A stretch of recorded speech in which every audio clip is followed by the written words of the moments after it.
Good evening. My name is Susan Marsh, and here are today's stories. Today in Aleppo, 35 independent aid agencies signed a letter to the UN High Commissioner and the Secretary General of the UN criticizing the international organizations for not protecting aid deliveries to refugees. Hundreds of thousands of civilians are living in Aleppo without food, water, and medical supplies.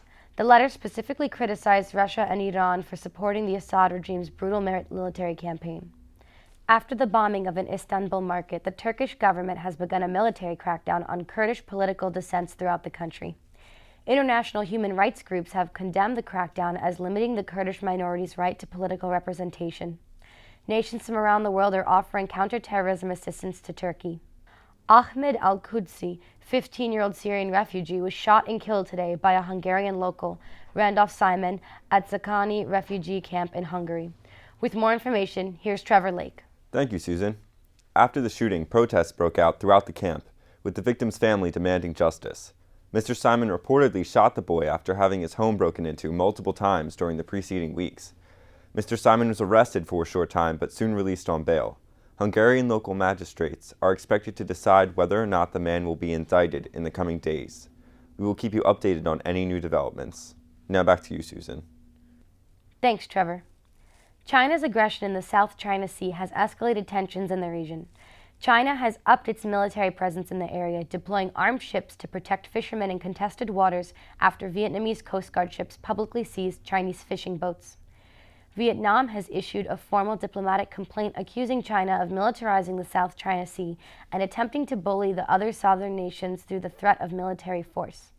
The People's Republic of China and the Russian Federation are reportedly in talks to increase military cooperation in the South China Sea.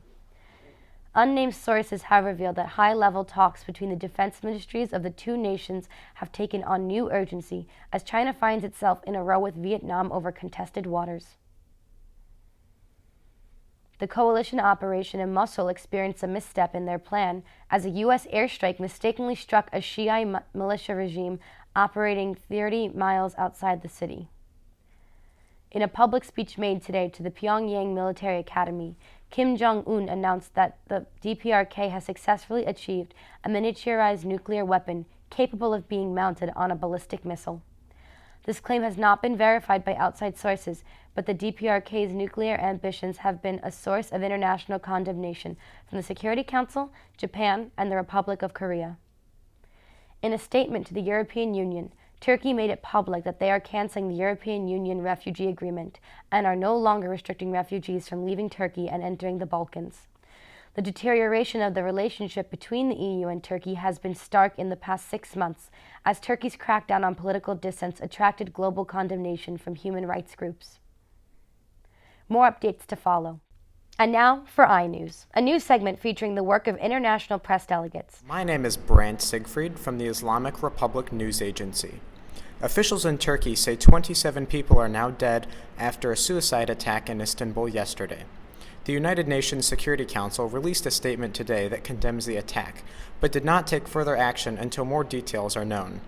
Still unknown at this time, the perpetrators responsible for the attack. Turkey is conducting a NATO-backed investigation into the situation, but a U.S. official revealed the attack could be linked to ISIS or Kurdish forces. The Turkish military has been deployed in urban areas to prevent further attacks. Tune in to Channel 58 on any TV in the hotel to see our latest coverage. This is Susan Marsh, and you're watching TeleMUNDO.